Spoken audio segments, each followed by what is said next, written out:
Well, I grew up in an ocean town called Lakes Entrance, so fishing's sort of always been part of our, growing up from a little kid.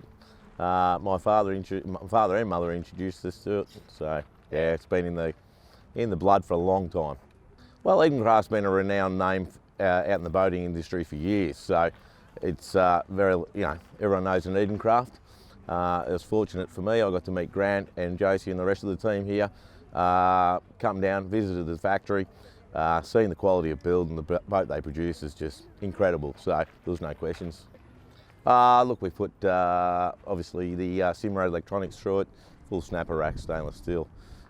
It's very well optioned out to the maximum. You can't really do much more to a 6 metre, and I couldn't be happier than how it's turned out, the end product, and couldn't be happier with the way the vessel handles. Well, I think working with a team of professionals as they are, it was actually absolute pleasure.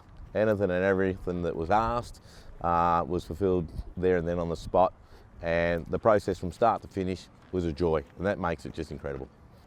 The Edencraft, I think just the vessel itself, the build quality, the end product that you get, the actual, the performance of the vessels, they're just incredible. There's nothing, everything is outstanding on them. Yes, and what's the favourite part of my 6 metre is the name. Not Normal represents our family.